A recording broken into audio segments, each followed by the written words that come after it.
Hello there. What's going on, everyone? We are at Cool Stuff Waterford in Orlando, Florida today, and we're having an Armada tournament, and 6 people showed up today. Smaller tournament, but just a 2-round, so kind of like just a casual play plus type of day today. I wanted to try out some of the new Wave 8 upgrades, so I'm running a fleet with a gate as commander. But I want to point out one thing.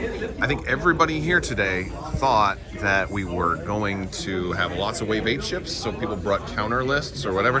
There's not a single Wave 8 ship that was brought here today. I've got 2 of each of them. I didn't bring any because I thought every table was just going to be Onager versus Starhawk. So, joke's on all of us. Nobody gets to see any Wave 8 ships in action today.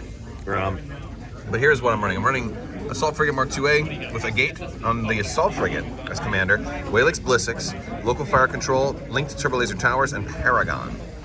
So hopefully tanky enough to survive. Definitely tanky enough to survive as an MC-75 or armored cruiser with Draven, Ordnance Experts, ECM, linked turbo lasers, Ordnance pods, and MS-1 ion cannons. And I realize that this isn't the best upgrade here because of I've only got red dice on the side, but I'm hoping to have enough use out of it.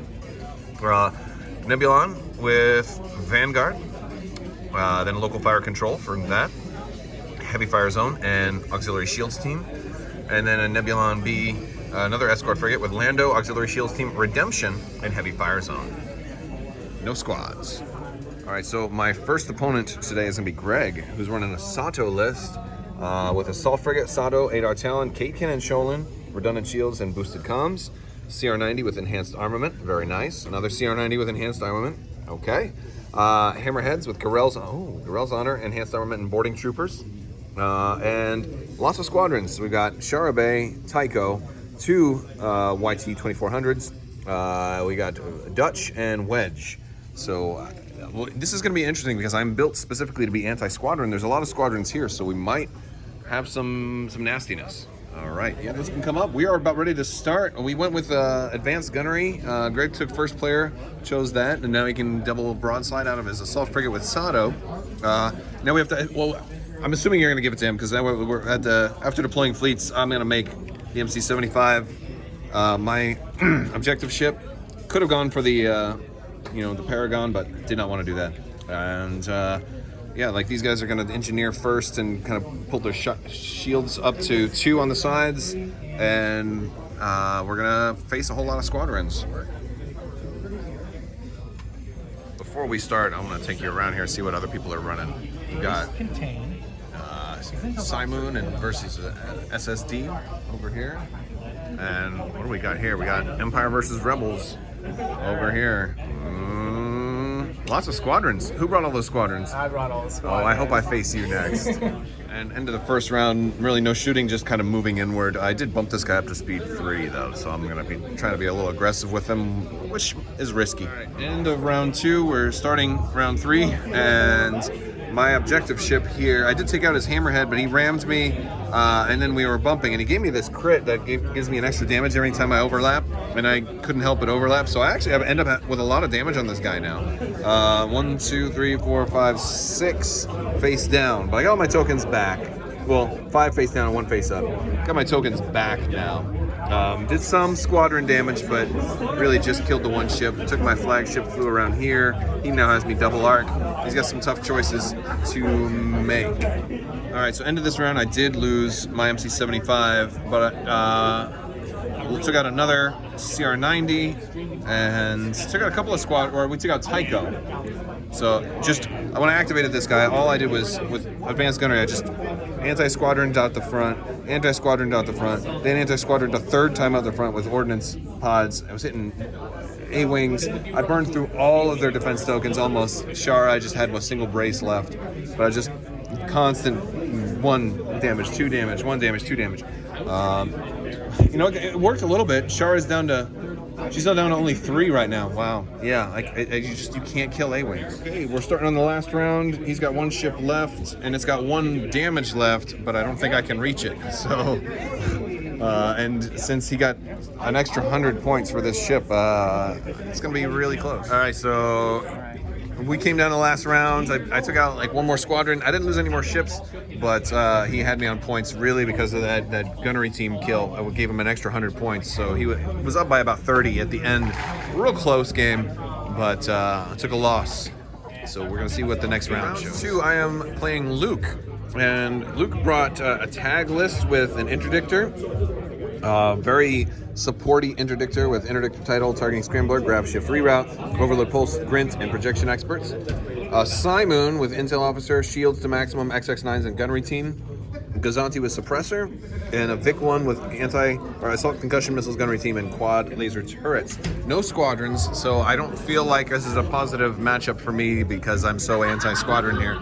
But then again, I went against squadrons last game and lost, so maybe I'll just have the opposite effect here. Who knows? All right, so Luke took player 1. We actually tied, and with my objectives, he chose Solar Corona. I am marking this side as the Solar Corona, and I deployed this way, so I'm gonna, obviously try and turn around and force him to come to me, which I'm counting on that victory kind of being out of the fight most of the. Of course, I give you my strategy right away, right? I'm like, yes, whatever you do, don't come this way. But yeah, so that's the idea. Is I'm hoping to kind of separate, divide and conquer a little bit this way. And yeah, that's about it. I dropped an evade. I've dropped both the evades for the new salvos, and that's about it. All right. So first turn, nothing really happened. We just moved, and we're moving on to second turn. More movement, just kind of posturing. No shots fired yet. We do have long range here, possibly. He has two, he's first player, so he could go there first. I don't think he will, though. I don't think he'll go with this ship first because then he'll be out of range of his interdictor. And, I don't know, but we'll have to see how important those long range shots are. And I did get rid of the evade on the assault frigate, so I can't cancel a die at long range. Trying to tempt him into shooting me first. Right, end of turn 3, we finally had some shots fired. Really bad for the Simoon. He took a gamble and decided not to brace and redirected. He used up all of his shields, but did get 1 crit because I accuracy'd his contain with the black dice from Paragon because he had shot and I countered. So Paragon was awesome with salvo, but I ended up getting the capacitor failure, which means he can't get shields back. So he's gonna have to repair that card before he can try and get shields back. And he's got so much in this build designed towards putting shields back on those zones with the interdictor. So that's going to be a big forcing function for who goes first here, although I think pretty much he's definitely going for this first. But I with Kirsta Agate there, I think I can survive. But yeah, I did land on this rock and got depowered armament. I can't attack at long range, but I think we're close enough anyway. And all these guys are pointed. And this is the Corona this way. So, don't forget to remove accuracies too. Yeah. Start turn 5. I almost had his flagship dead, and then on the final attack, I just rolled all blanks. So I bumped him. He has 1 health left on this thing. I did get a crit on there that said I could change his top command or reduce him to speed 0, but since he had no more defense tokens, I just changed his top to a squadron command. Since anything, I had figured he was going to engineer, and yeah, that worked out well. But now he survives and he gets to activate this ship first and gets to fire twice with gunnery teams before dying, which could swing things if he's lucky enough to take out my flagship here. Again, because and this is supposed to be face up because I landed on the thing and I got ruptured engine. After you execute a maneuver, if you're greater than 1, suffer damage. Well, I'm at speed 1, so I'm okay on that. So yeah, I've landed on this asteroid twice now because I bumped, and yeah, but we got a lot of damage, and forcing him to split up was really helpful. Solar Corona is really turning out nice, but this little victory is getting. He's going to get into the fight before the game is over. Yeah. All right, we are close to finishing up this game. We're towards the end of round 5. We did take out the flagship, so we're just moving to end the Gazanti. But I wanted to kind of showcase this move right here. It's the closest move I've ever seen. Look how close those 2 dials are. That's insane. I wasn't sure if that was going to make it or not, but it just barely made it. That was pretty snazzy. All right, so we're on turn 6. He's going with the interdictor first. I realized that while that was a really great move, it also means that he can now go first and try to kill me because my shields are now down. I have 2 damage cards on this ship already. So I could, I loved having the extra shields on the side with auxiliary shields team, but I've only got 3 hits left. 2 braces. You know, hey, that's great, but let's see what you roll, because he's going to hit me with everything in close range. 4 blues and a red.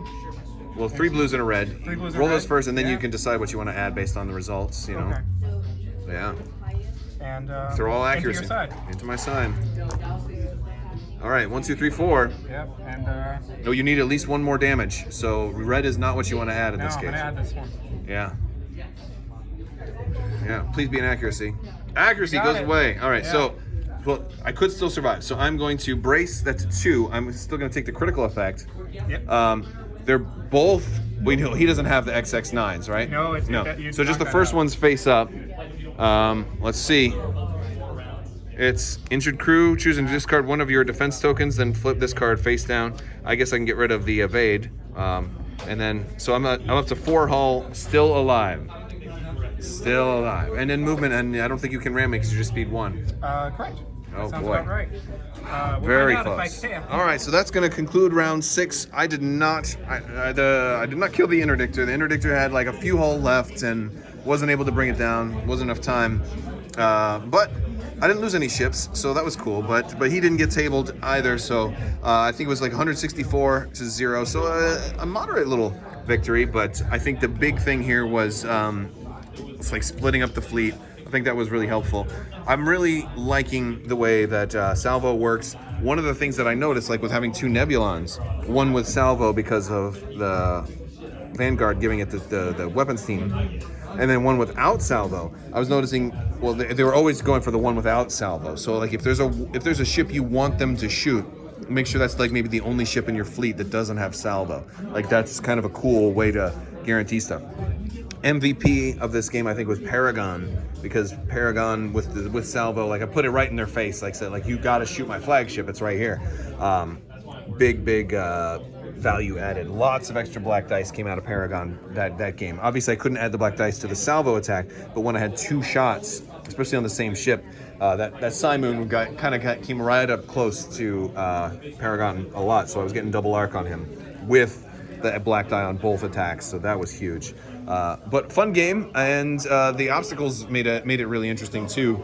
But couldn't quite bring down that interdictor. I really wanted to, because the targeting scrambler is such a pain, and I wanted to bring the MC75 in sooner, but I was like, no, I got to try and broadside him. And that's a weird thing about MC75. You can take him long range or close range. So I tried to play him long range this one, but maybe if I'd brought him in sooner, I might have been able to take down 1 more ship. Well, all right, guys. So that's all I've got for today.